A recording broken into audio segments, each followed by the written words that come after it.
မှုမပါဘူးအလုပ်လုပ်ချင်လားမှုမပါအလုပ်လုပ်ရမယ်ခက်ခဲနေတဲ့အချိန်အဆင်မပြေတဲ့အချိန်ဘာရွေးချယ်လဲအရေးကြီးရယ်ပတ်စံရှိနေတဲ့အချိန်ပြောဖို့ကောင်းတဲ့အချိန်ကတော့လူတိုင်းကောင်းတာရွေးချယ်နိုင်တယ်ဒါပေမဲ့ကျွန်တော်ခက်ခဲနေတဲ့အချိန်မှာကောင်းတယ်လူတွေများများမရွေးချယ်နိုင်ဘူးသူတို့ကမိန်သွားတယ်စိတ်တက်ကြသွားတယ်ငြိမ်သွားတယ်ဒါပေမဲ့အဲ့အချိန်မှာခက်ခဲနေတဲ့အချိန်မှာဘသူကိုပွားနဲ့တက်ဆိုင်တာတယ်သူလုံနေလဲအဲ့လိုလူမျိုးပဲကျွန်တော်တို့နေရာတနေရာရသွားတာများတယ်ပတ်စံလို့ကျွန်တော်လုပ်လို့ရှိရင်စီးပွားရေးပတ်စံမရဘူးအခက်ခဲပဲရတယ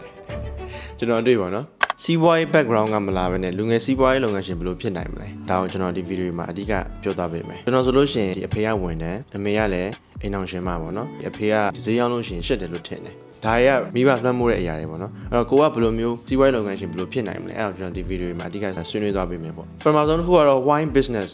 ဘာလို့စီးပွားရေးလုပ်ချင်တာလဲကိုကပတ်စံရှိချင်လို့လုပ်ချင်တာလားကိုကတော့မဟုတ်ဒီ9 to 5လောက်ရတာကိုမကြိုက်လို့မနက်9ည9လောက်ရတာမကြိုက်လို့အပြောင်းလဲလုပ်ချင်တာလားသူမကိုကဘဝအပြောင်းလဲလုပ်ချင်တာလားwine နေရှိတယ်ဒီပတ်စံလိုချင်တယ်ဆိုလို့ရှိရင်တော့စီးပွားရေးလုပ်ရတာအခက်အခဲဖြစ်လိမ့်မယ်ပတ်စံလိုချင်လို့လုပ်လို့ရှိရင်စီးပွားရေးကပတ်စံမရဘူးအခက်အခဲပဲရတယ်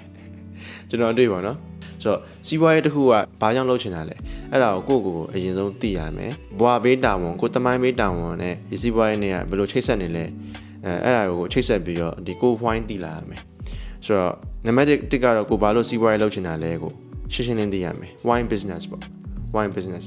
နံပါတ်2မိဘတွေကိုအရင်ဆုံးခွင့်လွှတ်ရမယ်ဘာပဲဖြစ်ဖြစ်ကျွန်တော်မိဘကိုခွင့်လွှတ်ရမယ်မိဘကိုစိတ်နာလို့စီးပွားရေးလုပ်မယ်ဆိုလို့ရှိရင်သူ့ရဲ့ရည်ရွယ်ချက်ကမိဘကိုစိတ်နာလို့လုပ်မယ်အတွက်ကြောင့်မလို့သူပျော်ရမှာမဟုတ်ဘူးကျွန်တော်ပတ်စံရှာတဲ့အခါမှာလည်းဘာကြောင့်ပတ်စံရှာရလဲဟိုမိဘကိုရွေးချင်လို့ပတ်စံရှာရကိုပတ်စံရလို့ပြောလည်းမပြောဘူးမိဘကိုရွေးချင်တဲ့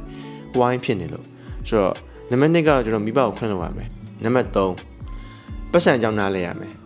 ကျွန်တော်ပတ်စံအကြောင်းကိုစီးပွားရေးလုပ်တဲ့အထိနားမလည်ခဲ့ဘူးကျွန်တော်ကစီးပွားရေးလုပ်ခဲ့တာဒီဘယ်လိုပြောမလဲပတ်စံအကြောင်းနဲ့နားမလည်ခဲ့ဘူးစီးပွားရေးအကြောင်းနဲ့နားမလည်ခဲ့ဘူးအဖေနဲ့အမေကကျွန်တော်ငယ်လေးကတည်းကဒီစီးပွားရေးအကြောင်းတွေပြပြတာတခုမှမရှိဘူးသူတို့အမြဲတမ်းပတ်စံရှားတာမလွယ်ဘူးနော်ဒီပတ်စံရှားရတာလွယ်ရင်ထင်နေလားအဲ့လိုပြောတယ်ပေါ့နော်ဆိုတော့ကျွန်တော်ဘာမှနားမလည်ခဲ့ဘူးကျွန်တော်မိဘကလည်းနားတဲ့ကိုဒီ narration ဖြစ်အောင်ပြောပြခဲ့ရတယ်မရှိဘူးအဲ့တော့ကျွန်တော်ကဒါအပြောင်းလဲလုပ်ချင်လို့လုပ်ခဲ့တာပေါ့နော်ဆိုတော့နံပါတ်3ကတော့ဒီပတ်စံအကြောင်းနားလဲရမယ်အဓိကကိုအကျွေးတင်လို့ရှိရင်ဘာမှမဝင်နဲ့တော့ကိုနုံနဲ့နေလို့ရှိရင်နုံနဲ့ကိုဆက်မစင်းနဲ့တော့ဒီအကျွေးအကြောင်းနားလဲရမယ်အဓိကပတ်စံအကြောင်းပေါ့နော်ပတ်စံဘယ်လိုအလုပ်လုပ်လဲနားလဲရမယ်ဒီချင်းငွေဘယ်လိုအလုပ်လုပ်လဲဝင်ငွေထွက်ငွေဘယ်လိုအလုပ်လုပ်လဲအကြမ်းမြင်နားလဲရမယ်ဆိုတော့ဒါပတ်စံအကြောင်းနားလဲရပါမယ်နံပါတ်4နောက်ဆုံးချက်ပေါ့နော်နာမည်ကောင်းရှိရမယ်နာမည်ကောင်းရှိရမယ်နာမည်ကောင်းရှိလို့ရှိရင်မိတ်ဆွေကောင်းရှိပါတယ်ဒီကနာမည်ကောင်းရှိလို့ရှိရင်ကျွန်တော်ကိုနဲ့အလန်းဝေးတဲ့ຢာတွေရတယ်ဆိုတော့နာမည်ကောင်းရှိလို့ရှိရင်လူတွေကကူညီခြင်းနဲ့ကူညီခြင်းကြတယ်ကျွန်တော်တို့နဲ့အလုပ်လုပ်ခြင်းကြတယ်ဘန်နေဆိုလည်းအလုပ်လုပ်ခြင်းကြတယ်ဆိုတော့အဓိကကဘယ်လိုပြောမလဲစီးပွားရေးလုပ်ငန်းလုပ်လို့ရှိရင်အဓိကစီးပွားရေးအတွက်ပတ်စံလို့တယ်ပတ်စံမရှာဘူးစီးပွားရေးလုပ်ငန်းမှာနာမည်ကောင်းမရှိတဲ့လူတွေအရင်ရှာတယ်ကိုယ့်ရဲ့ personal brand ကိုလုံးဝထိခိုက်ခံလို့မရဘူးဂရုတည်ရမယ်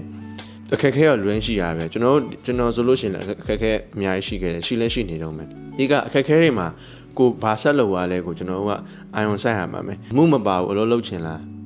မှုမပါအလုပ်လုပ်ရမယ်ခက်ခဲနေတဲ့အချိန်အဆင်မပြေတဲ့အချိန်ဘာရွေးချယ်လဲအရေးကြီးရယ်ပတ်စံရှိနေတဲ့အချိန်ပြောဖို့ကောင်းတဲ့အချိန်ကတော့လူတိုင်းကောင်းတာရွေးချယ်နိုင်တယ်ဒါပေမဲ့ကျွန်တော်ခက်ခဲနေတဲ့အချိန်မှာကောင်းတယ်လူတွေများများမရွေးချယ်နိုင်ဘူးသူတို့ကမိန်သွားတယ်စိတ်တက်ကြသွားတယ်ငြိမ်သွားတယ်ဒါပေမဲ့အဲ့အချိန်မှာခက်ခဲနေတဲ့အချိန်မှာဘယ်သူကြွနေလဲဘယ်သူလုံနေလဲဘယ်သူကိုပွားနဲ့တက်ဆိုင်တာလဲသူလုံနေလဲအဲ့လိုလူမျိုးပဲကျွန်တော်တို့နေရာတနေရာရသွားတာများတယ်ဆိုတော့အဓိကနာမည်ကောင်းရှိရမယ်နံပါတ်4အချက်ပါဆိုတော့ကျွန်တော်နောက်ဆုံးဘောနဲ့အချက်ကတော့ဒီမိတ်ဆွေကောင်းရှိရမယ်မိတ်ဆွေကောင်းရှိရမယ်ကျွန်တော်ဒီစီးပွားရေးလုပ်ငန်းစလုပ်တော့ကျွန်တော်အကူအညီပေးခဲ့မိတ်ဆွေတွေအများကြီးရှိတယ်ကျွန်တော်တကယ်ချင်း yes ရှိတယ်ပြီး counter set ပြီးကျွန်တော် link ပြအောင်ကျွန်တော်တကယ်ချင်း3ယောက်ပေါ့တခြားလူတွေလည်းရှိသေးတယ်သူတို့ကကျွန်တော်ဆိုင်လာပြီးအားပေးတယ်ပေါ့နော်အဓိကအဲ့3ယောက်ကြီးကျွန်တော်ကိုကူညီပေးခဲ့တဲ့တကယ်ချင်းတွေပါပဲကျွန်တော်ညီကိုမောင်နှမလည်းမောင်နှမကြီးလည်းမလည်းရှိတယ်ဆိုတော့မိတ်ဆွေကောင်းရှိရမယ်အဓိကမိတ်ဆွေကောင်းရှိလို့ရှိရင်ကိုအလန်းဝေးတဲ့အရာတွေရနိုင်တယ်ကိုဒါနဲ့နည်းနည်းဝေးသေးတယ်ကိုဒီနေရာနဲ့မတန်သေးဘူးမဆိုင်သေးဘူးဒါပေမဲ့မိတ်ဆွေကောင်းရှိလို့ရှိရင်ကျွန်တော်ကဒီအဲ့ဒါတွေရနိုင်တယ်ဆိုတော့ကျွန်တော်ဒါလေးကိုရှင်းပြခြင်းဖြစ်ပါတယ်ဆိုတော့မင်္ဂလာပါကျွန်တော်အောင်စောဝမ်းမှာ3ရက်1ကိုပြောင်းနိုင်တဲ့အသက်25နှစ်ရွယ်လူငယ်လေးဖြစ်ပါတယ်ကျေးဇူးတင်ပါတယ်